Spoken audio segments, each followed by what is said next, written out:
All right. Well, happy week to you. We just had an 80-degree day here in Seattle. And what's the good news I have to share? I just discovered I am the National Speakers Association Member of the Year here in the Northwest. If you are a speaker and you don't know about National Speakers Association, make sure and check it out. All right. And the Mariners won last night. So, in our short version of baseball, that was actually good. It was 8-1 last night. So, but today we're not talking about baseball, but we are talking about data and statistics and amazing other types of things. Let's welcome our podcast guest today, Jude Barak. Hey, Jude, how are you doing? Hey, I'm fine. How are you? Doing fantastic. I love the bookshelves back there. Can I ask, what's one of your favorite books? Oh, most of them are just sci-fi and fantasy. I'm a geek. So my bookshelf is combined mostly of these books. Who's your favorite in sci-fi? I'm a pretty big sci-fi fan. Wow, I think that Heinlein is one of my favorites. And when it comes to, the classics, obviously. Nowadays, I really like Brendan Sanderson. This is more fantasy. Uh, Ursula Le Guin, she's wonderful. Oh, it's very hard. It's like to ask which one is my favorite child. And then it's all of them, right? Yeah, and it depends also on the season in life. Excellent. Well, good. Well, love to. Thanks for sharing. All right, some of your favorites with there. So, my friends who don't know you, Jude, why don't you just take a moment to introduce yourself, who you are, and what you do? Okay, so I'm a geek, like I said before. I live in Israel. I operate from Tel Aviv. I operate in Israel and outside of Israel. Just came back from Dubai 2 days ago. I love consulting. I love data. I wasn't a data person. I'm what I say a non-numbers or non-data person. But since I've been working for many years as project manager, and I needed to always go around data and to present it, I guess that nowadays, or for the past 10 years, I'm entitled to combine all these passion areas of mine, which are consulting and data and analyzing and presenting. So that's what I do. I mostly work with either startups on developing their presentation, investor decks, companies that need to show their board of directors how well they did, and especially when they need decision makers to say, I do, or sometimes even I don't, depends what they want to achieve. And that's what I do. Now, sometimes it's harder to say I don't than it is I do, right? Like if you're an entrepreneur, you're used to saying, "All right, we can do this, whatever." But learning how to say no to the things that don't make sense in your company and having the data to back it up. Again, some people, I'm sure you've seen too, where people you give them the clear data and they still do it anyways, right? Yeah, but mostly, I think I have the luxury that once people come to me, they already know that they don't know, and then this is a yeah, that's great. So they come and usually they do take my advices. Obviously, my advice needs to vary according to the people.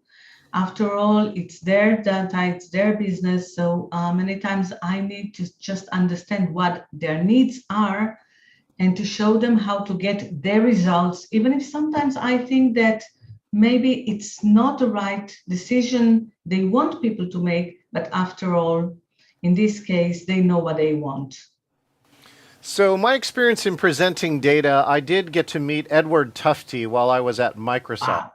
right? Wow. And I did use his material, right? The things that I've learned in presenting data was that number one, you got to tell a story, Right. which is the data should right. You're trying to analyze it and do a shortcut for people to take a lot of data, right, and make it so that everyone can understand ideally and maybe make a decision or whatever it is to analyze it.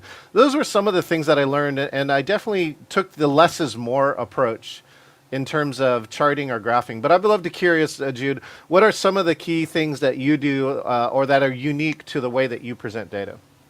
First of all, sometimes I say that chart is okay, but only if people can understand it and it makes it easier for them to understand the data. Sometimes just writing 45% in bold letters can be easier for people to understand than just show a pie chart that says 45%. So always try to put yourself in the shoes of the person who needs to figure out what it's all about. And sometimes to tell a story is easier. Sometimes to take large numbers and chunk them into smaller numbers. So yeah, it's not 100% the data. It's a little bit of a lookalike data. But think about what you want, what the message is, or what the story. And yeah, I do agree. There is a story here. It's funny. I just came back, I told you I came back from Dubai and I gave there a lecture to executive assistants of the largest companies, I guess, global companies. And I started by telling them what's this technique that's called storytelling. You know, there's the hero's journey. It's a Right. very well known. So I was talking about it. And then I just marked, you know, like an X on the hero's journey and they said, no, we're not talking here about, you know, Lord of the Rings and Frodo and Gandalf. But still, we need to tell a story to just, you know, show the data. It means nothing. You have to give it context. You have to make it animated many times so people can see a process, not just data. You want to just send data, send the Excel file, you know, draft the chart on the Excel file. Great. But I don't think that when you talk to other people, when you're in front of other people, that you just need to show data. Present insights. Let the data back up your insights, your story, your goals, your decision the decision you want other people to make, not just the data. And it's funny because many times you say, don't present the data, just use it as a backup. So I'm kind of curious too, because I now finally in the last 3 years have done significant work with Saudi Arabia, and many people here in the United States are intensely curious because most people do not have a direct connection or have not yet visited places like Dubai or Saudi Arabia. I'm curious if you could tell me like what you found similar or what you found different in the two cultures. Like for me, it was different in the way the class interacted. Like they did start out generally more quiet, and then they would start to like if you could gain their trust, they would open up. The universality that I loved about it is that the Saudi Arabians have the exact same challenges in team building, right? Communication and trust are still like the top challenges, and that universally, was still there in Saudi Arabia during my time teaching them team building. I'm curious what you saw. So in Saudi Arabia, I haven't been there. Unfortunately, we still, Israelis cannot travel to Saudi Arabia yet. Hopefully it will change. Dubai is also quite new to the Israeli market. It Right. only opened for us in the past, I think, 2 or 3, no, I think 3 years or so. That's it. So 3. from, Oh, really? yeah, I that's didn't know it all. was that Yeah, recent. three, Yeah. maybe 4. Yeah, it's recent. Yeah. So I didn't really know what to expect. For me, Dubai was a very pleasant surprise because I was expecting a traditional society. I was expecting, even dressing up, I took, longer sleeves. Right. Right. But getting there, it's such a cosmopolitan city. Right. Um, I don't even say about how modern it is. All the whole Dubai city, I think it's maybe 20 years max. Hmm. So it's very modern, but everybody there is so tolerant and everybody's accepted. I was really, really enjoying seeing most of my participants were women, as I said, executive assistants, mostly women. Yes. And one of the lecturers asked them, "What do you like about Dubai?" Because some of them were from Dubai, Hmm. residents in Dubai, and the other came from other parts of the world. Yes. So all those women, they started by saying safety, safety, safety. Yeah. So the next day, I just took a few of them aside, and they said, "When you say safety, what did you mean by it? Because we don't think about it." So some of them come from other parts of the world, and they say that for them, as women walking in the evening after dark, They don't feel very safe, and culture-wise, it's not always very appropriate. While in Dubai, you can just walk whenever you want, wherever you want, however you want. Wow. But on the other hand, people are so respectful that I haven't seen men or women, just walking in shorts and tank tops or something. Hmm. So it was so nice to see the respect both ways. Now, when it comes to the actual business life or like you say, training, I Yeah. think it's universal. People start when they're very quiet, they keep to themselves.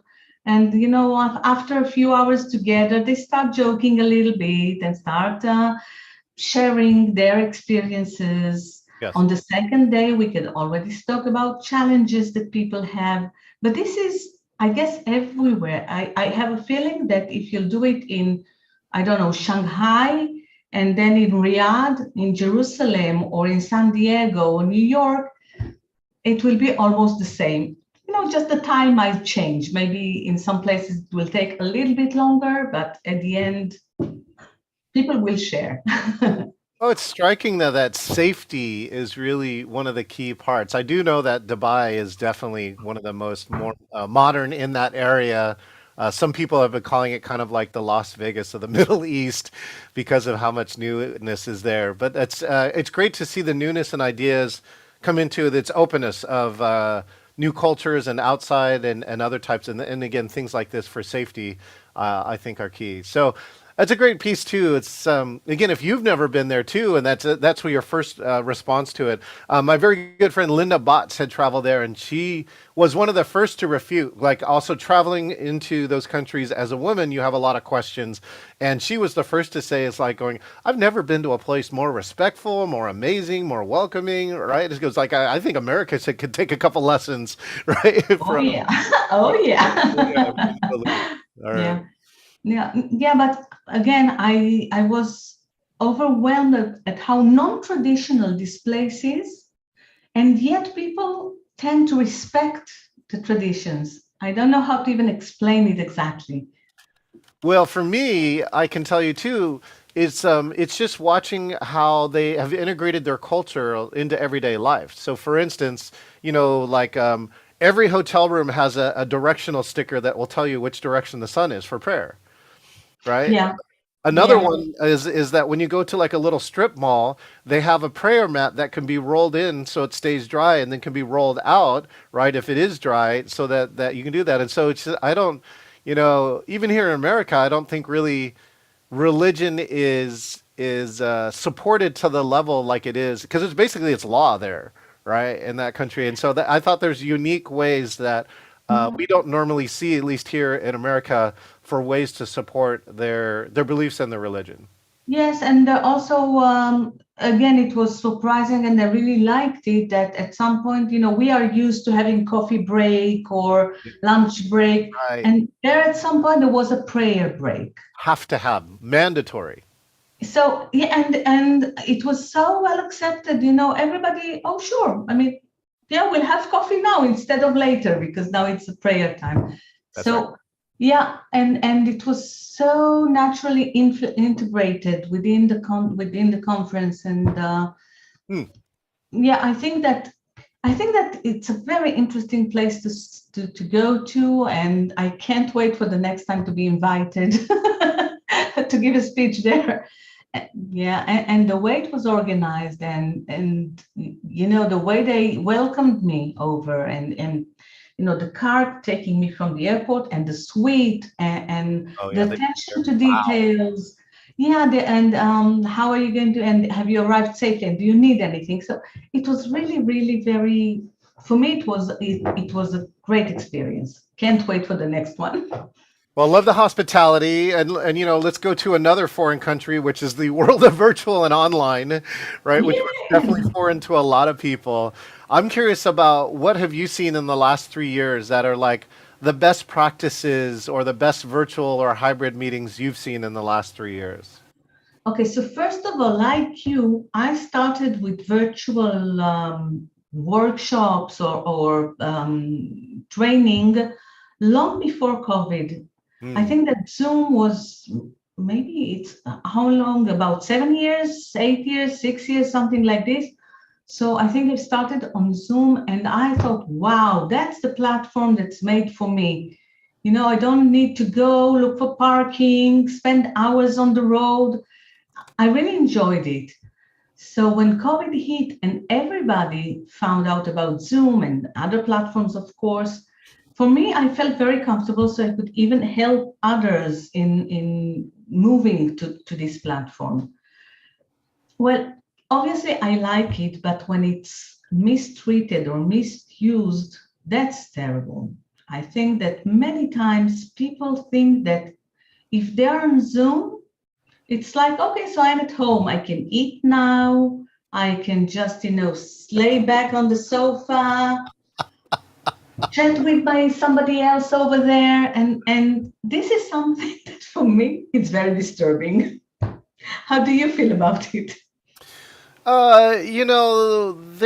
It introduced. We're talking about culture, right? It introduced a whole new set of cultural norms and misnorms. And what I mean by that is that one is now, I discovered Zoom 2015. I've been online for, of course, 35 years. And I think when Skype finally was on its decline, I was looking for a new virtual platform, and my friend said her college had just investigated 20 plus virtual platforms, and they picked Zoom. Right, so Zoom was actually winning the academic field like 5 to 10 years before the pandemic hit, before it became Yeah. really a thing. And they were just quietly knocking it away, but doing it because they had better features. They had breakouts rooms very early on, all the things that the academia was asking for. And so we started using it on an everyday basis. The great parts about it is that we were already using it, even as a small company, to do things like avoid traffic, which is I think it's number one great feature. Yeah. We were able to share things. We were able to share documents, right? So we're working on, collaboratively working on things together, clearly delegating tasks to each other. And so having that continual practice on a platform before everything hit was really the key. And then it became the platform, which was great because you could pick anything, but, to pick the winner means that you already have a head start. Of course, it has all of its challenges. People doing makeup, right? They're like cleaning their teeth in a camera, and they don't know that the camera is actually broadcasting to everybody. And we've categorized some of the worst, right? Some of the worst people going to the toilet, of course, while still in a meeting, not knowing their camera's on, and we've helped some of those things. So I think it's just like anything. Right? It's like if like again, when you travel to a foreign country, you don't know if the most innocuous act would actually offend somebody on the other side if you don't know their culture. Right. And so what happened was though is that everybody was developing the culture at the same time. What I love to tell people is 330 people moved to Zoom within 2 months in March of 2020. And that's almost the entire population of the United States. So imagine that the entire population of the United States moved in somewhere, right? And then think, how are you going to do that and not have some problems, right? And everybody had, all the traditional problems that we know about, from the basic connection things to, catastrophic mistakes that have gone viral. Yeah. No, that's true. But however, I think that everybody also realized that this is the virtual meetings, presentations, everything is here to stay. It will change sometimes. There will be one of the things that I love about Mm. going virtual is that, once CEOs expected me to come to a meeting to their offices just because it was respectful. So they expected me as their vendors, their supply, their consultant to show up and to make the effort. Nowadays, they realize that even for them, it's better. Because if I go there, the chit chat and the coffee and the going around and saying hi to everybody. Yeah. So it's changed the mindset of CEOs, and it's not a question of being respectful anymore. It's just very technical. Is it better to meet in person, or is it more efficient to just make a Zoom call? And another thing that usually for me, it helps me sell, the virtual meetings is that we can record in this way. If I want later to go back, if something's not clear for me, it's easier for me to recall what was said in the meeting. Yeah. So this is a very good point that I always use when I see that somebody is, well, if he's reluctant, I won't do it. But, if he's just contemplating, I'll tell him. And usually it helps me sell and seal the deal. Yeah, for me, I feel like, because I have clocked 14 meetings in a day. I don't recommend that, but I'm just saying No. that it would be almost impossible to do that in the in-person world because of the drive time and the parking and the chit chat and the coffee and all the other stuff. And I do think you can build better relationship with that, all that other stuff when it happens. But sometimes, either when you're selling or you're already in the relationship and you're to the transactional part, like let's get some stuff done. Yeah, again, every CEO I'm sure is busy on time. That's the one thing nobody has more of, and so being able to finish their things faster, I think, are really key. I'm curious then from your viewpoint, Jude. Right, the world is changing. Right, the world is now reopening back up. I'm curious what you hear from your executive side about where is virtual, where is hybrid, and where is in person now. Yeah. So I think that in person is when when you start a relationship. It's something you said. So maybe, just the first meeting to just assess if we want to work together, that's still okay to have online, just exchange information. That's who I am, that's who you are. But the next meeting where we actually start maybe brainstorming or getting to know each other a little bit better, it is, I think, and they think that it's better to do it in person. Later on, when it's already just, changing info, looking at things, sharing screens, exchanging information and ideas, that's just fine to do it online. So that would be usually virtually. Hybrid is something that I feel, or at least from what I can see here, it's still not 100%. It's difficult. Let's say it's more difficult to be hybrid than either virtual or in person, because those people who are online, they get forgotten in a way. And the people who are in the room, they tend to talk to each other. So hybrid is still a little bit mystery, if I can say. And I guess that this is where your expertise can assist a lot of these things. Because virtual, okay. In person, okay. I think that the challenge is hybrid. Yeah, that's a great one, Jude. That I'm hearing two key things, which is hybrid is challenging, and the other one is hybrid is too expensive. And I don't think it has to be that way, but the challenge is, and usually for the virtual attendee, right? Sometimes for the in-person attendee, but usually for the virtual attendee because they get treated as a second-class citizen.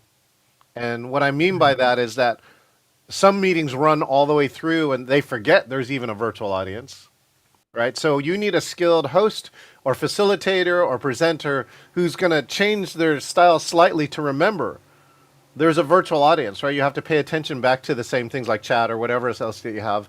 The other one that I find all the time, in-person people forget about the virtual audience, and usually it's with a microphone, right? Which is that if an in-person starts talking and you have a setup where you have usually like handhelds or lavalier microphones, nobody can hear them. Nobody can hear them. And so therefore there's this whole segment where the speaker's doing this and it's like, Yeah.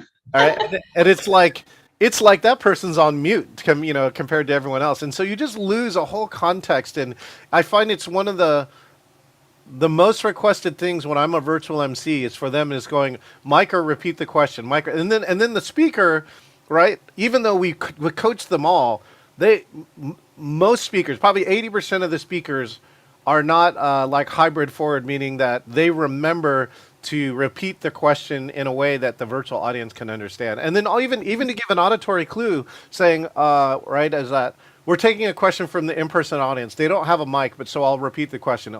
That's all they have to say to let the virtual people know they're taking care of it, but almost nobody does it. Yeah, so I guess this is the big challenge, really. And what I have seen sometimes when it's just in a conference room, in a small meeting room, not in a conference, but in a meeting room, some of the companies already have the proper equipment, so they have the mics, yeah, the mics Big array in the room. Yeah.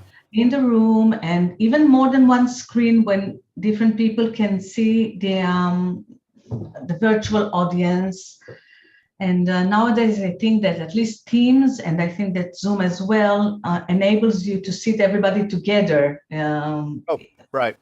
Yeah. Yeah. So that is one of the things that I'm working on. I actually built what I call hybrid in a box. And hybrid in a box has a high-end computer with three screens total. It has a total of 8 remote microphones. Comes with its own streaming, and so now I can roll a box in and start producing a high-end, virtual. I'm sorry, high-end hybrid within an hour because everything is all plugged in and set up. That was the challenge that I was having, is that it does require so much equipment that it took me 8 hours to prep it and then set it all up. And now I've got it down to less than 60 minutes. Hmm. And the key, I think, the other part too, multi cameras, right? If you're going to do a great hybrid, I think you need multiple cameras. And my default is I do like a wide shot of the stage, right? A tight close up so that if you stop walking, Jude, I can follow you. And then the other one that most people forget too, the audience camera. It's so Yeah. easy, but so many people forget to put an audience camera in, and because they want to know what it looks like, and I also want to know who's talking when they're asking a question. So, I think that, well, I guess that both of us have enough seniority in the world to remember how stages used to be once, when we didn't even have big screens for presentations. But later on, most conference rooms and the convention centers already had those little monitors where the speaker could see his notes, and you already had maybe two screens, and the presenter was in the middle. So I guess that maybe in the next really quick time, maybe few months, maybe a year or so, I guess that the conference rooms, they will have to manage it and to start having all this equipment as a built-in equipment, just like we nowadays have these monitors, we have these mics, we have all the equipment. It should be really as a standard issue when you have a conference.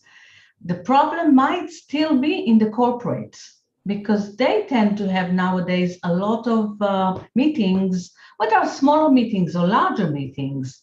And this is where they need a lot of assistance, like the one you give. I mean, I can already think about at least 4 companies here in Israel that could use a conversation with you to explain to them how to do it correctly. well, I got to meet the people at the Coca-Cola learning facility, and it's really cool that they have made a purpose-built studio for this. So they have the wide open space. They can put their product. Let's say the fountain dispenser training is something that's super important to them. So they have multiple camera angles they can go through, and so somebody can present this. They can do it live, right? So that means they can take questions from people around the world because they're an international company. And so I thought it was great that they were using, some corporations, especially corporations, because they got the budget, right? Are Yeah. going forward. They are looking about how to use that meeting and that training in a futuristic way, so it's better. And again, I think it's better too because a lot of times they can centralize that training and not have to drive and fly to all these places to like train everybody. With that, Jude, I think you may spend a good portion of your time looking at the future. I'm curious, what do you see as the future of virtual and hybrid in your world? Again, I think that both of them are the future. It's not that we won't meet in person, and it's not that there won't be conventions because people like the networking and the gathering. So I guess that we'll still have conferences in person, but there are a lot of people who won't be able to participate, whether it's time issue, flight issue, political issues, any other things. So hybrid is the future. 100% hybrid is the future.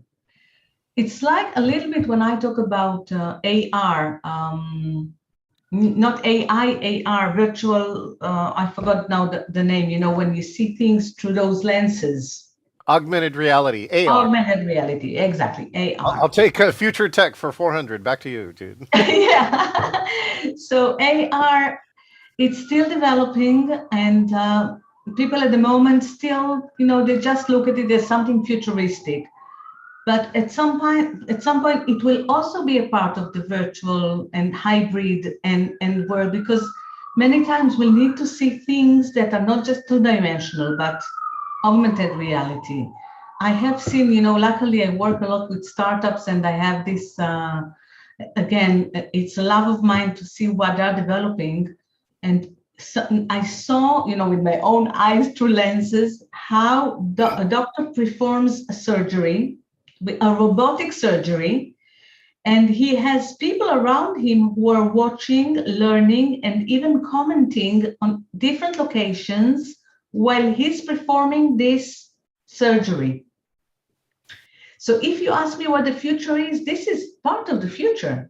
And that's also a hybrid presence where people do things together in different locations with different tools. Well, Jude, one of the things that I talked about 10 years even before pandemic was something I call digitally assisted living, right? Or DAL. And that's where things are better, right? Because they're on virtual. So to me, one of them could be like this. This is where like you can do things like this, which is I'm talking to Jude. Yeah. Jude shares her website, and I can look it up while we're talking, right, and find out here. These are her latest blog posts. She helps in business presentations, investor presentations, right? There's a new service for startups, right? But you're really about presenting complex information and data, and the whole key is how can I do this, right? People wonder why I have so many screens here around here. So this is part of this is that I'm able to monitor right more stuff than other people by doing this, and I think it's one of the key advantages.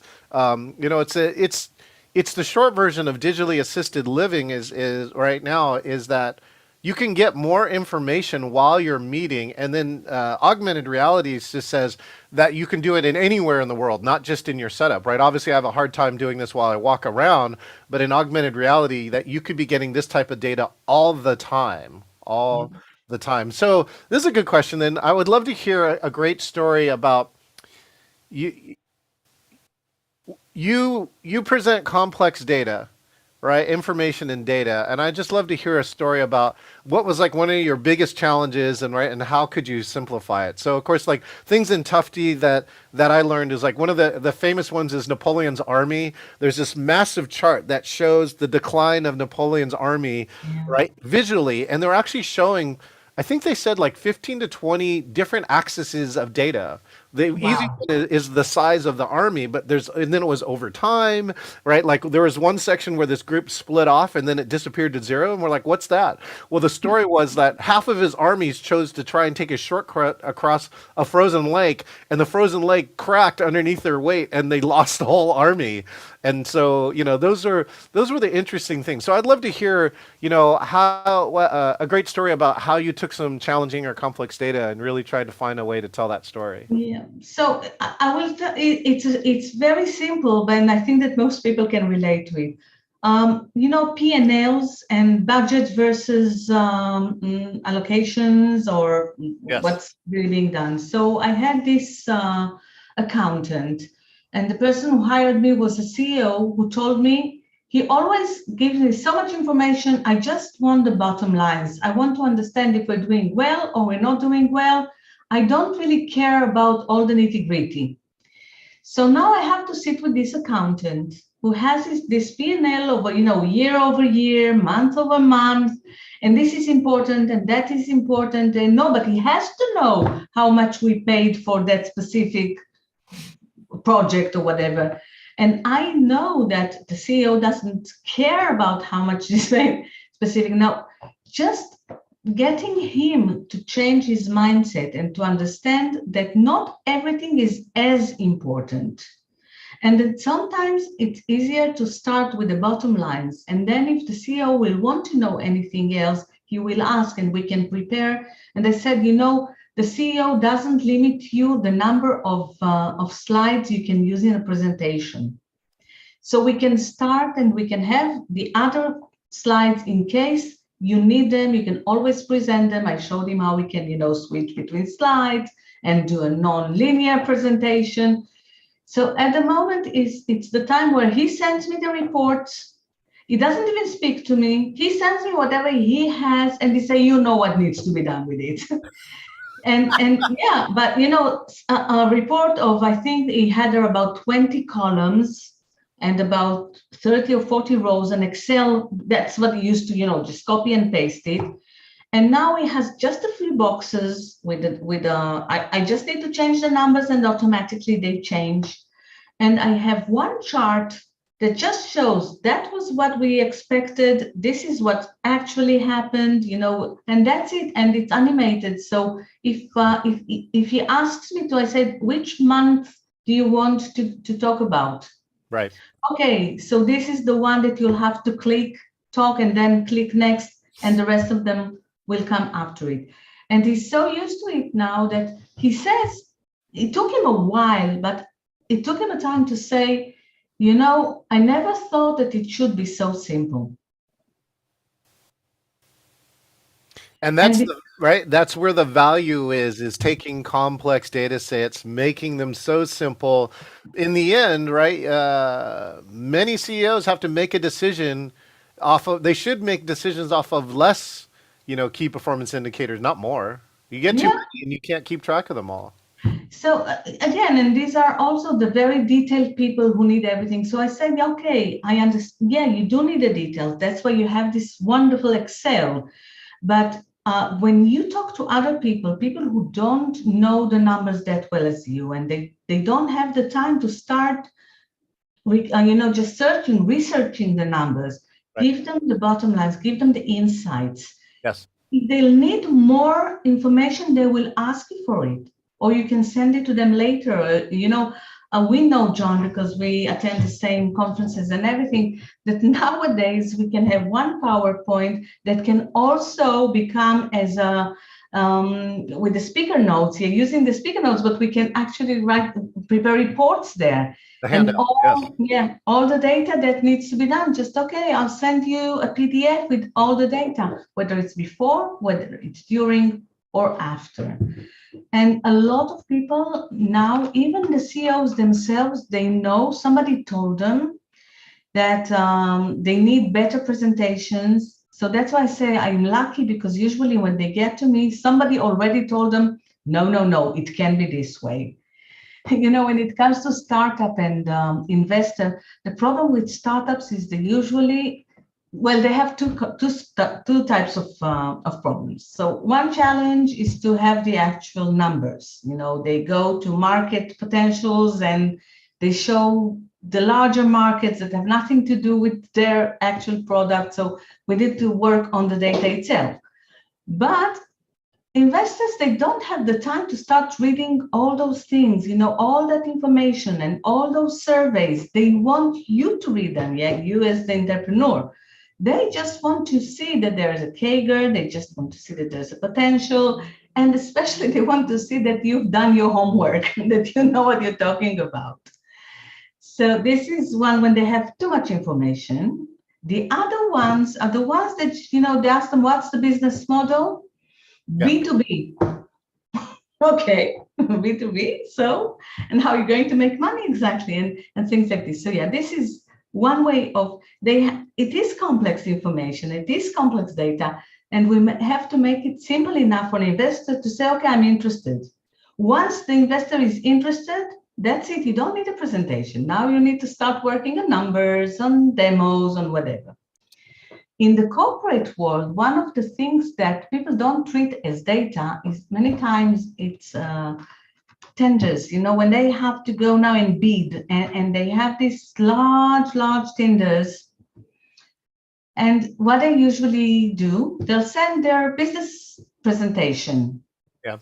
But it's not the right presentation because you have to show how you exactly, somebody, when they do all these things, they have a problem, they have a challenge, and they need companies to come and bid now and show them how they can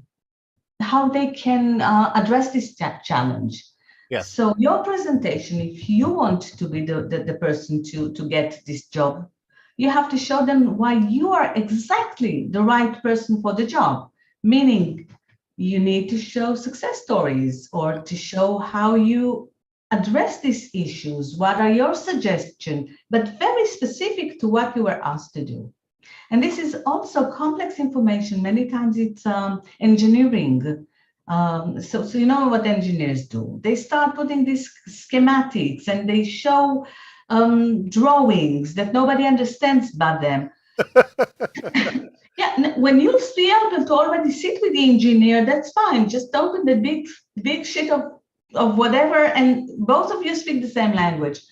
But when you have to speak to the procurement department, they don't understand it. They just want to know why you know exactly what you're doing and how you're going to solve their problem. That's the information they want. And that's the complex data you need to show them in a presentation. That's also data. It's business data.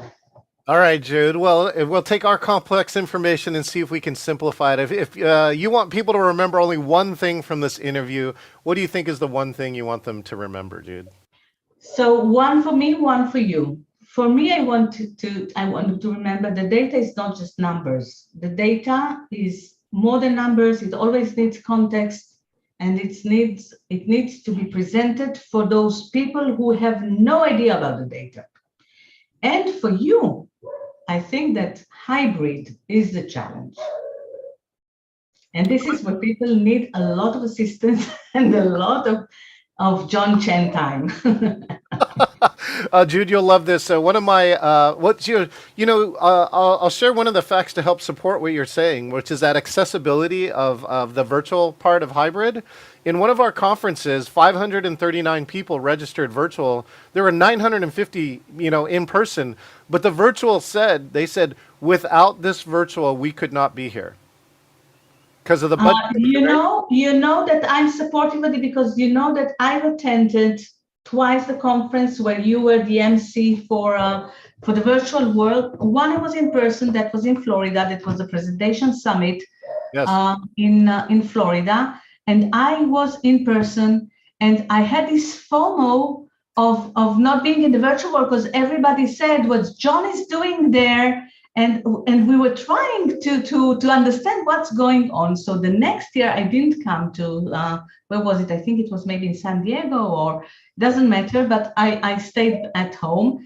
And I was part of your community, and it was so good that I don't want Rick Altman to hear that, but I would probably go more on the virtual rather than in person.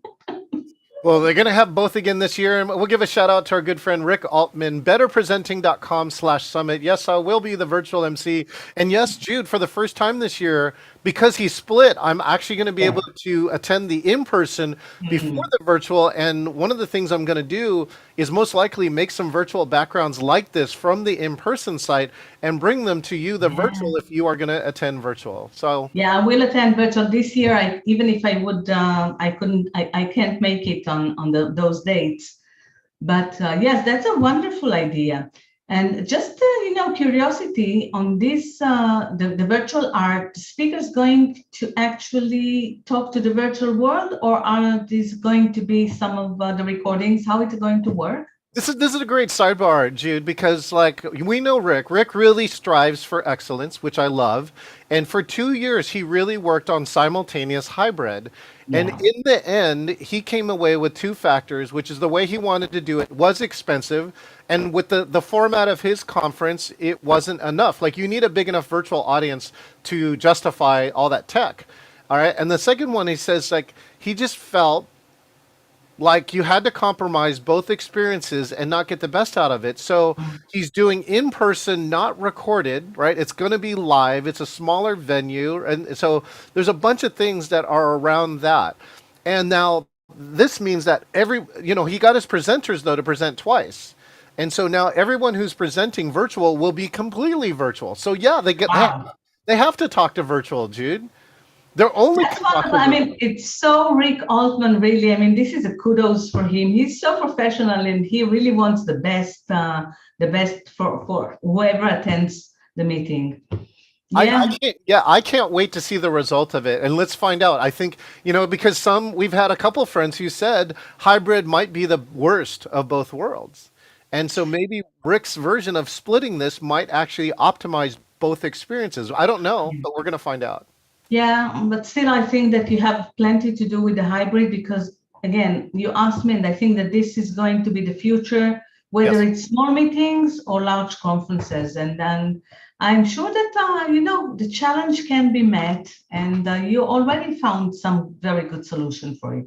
I think the challenge can be met, and I think it can be done for budgets less than people that are complaining about now. And so I just think it's like all solutions, right? You have to find the best aspects and apply them in the best ways. And I think you can Mhm. do that in a cost-effective manner. A lot of the problems we have are not hard problems like technical problems. By the time they're done, they turn out to be soft problems. They're human problems that, right, we're just not doing it right, or we don't have the, practices to do it right. So. Yes, because I think that once again, I'm thinking more of the corporate world at the Sure. moment. But Sure. I think that this is just a one-time investment, to just create a good meeting room when people can have good meetings, hybrid meetings. Yeah. It shouldn't really be such a high cost. I mean, just once you need a few cameras, you need a few mics and a few screens and somebody who knows what he's doing and how to train the people, and that's it. So it's not such a big thing, but people need to be aware of it, and I'm so glad that you are raising the awareness to this type of meetings because everything is educating people after all. Oh, well, thank you, Jude. And I love that, right? You're an instructor too. You're an entrepreneur as well as a coach to many, many people. And so I think you're doing the thing too, which is making presentation, especially presentation of complex data, easier. Anytime we have that type of skill, I think that we're making this world a better place and a more understandable place. Right, Jude? Right. So, and 100% right. Jude, thank you so much for tuning in from so far away. I look forward to seeing you online as usual, and it's been my honor and pleasure to get the chance to meet you over the last couple of years, even though we've never met face to face yet. That's true. I hope that we will be able to meet face to face at some point, but really with you, even virtual feels like we've known each other for a long time. Okay, wait, then would this be the right sign to show today? L'chaim! There we go. Yeah, I'm glitching. Thanks again, Jude, for your time. Thank you so much for having me. All right, this is John Chen, and we just wrapped up another engaging virtual podcast with the one and only Jude Barak, who is presenting complex information and data and just making it simple and easy. We put the links inside there. Make sure and check it out. Make sure and subscribe to our brand new Engaging Virtual Meetings podcast, engagingvirtualmeetings.online. We're releasing an episode every week. We already have a year's worth of content there, so you're going to get something new every week. And if you're watching this video, make sure and click subscribe. Thanks to our guests who showed up online, Nicole Smith, and of course, Stephanie Jones. Thank you so much, and we will see you next time. Drawing star people and keep old people. Show you God how.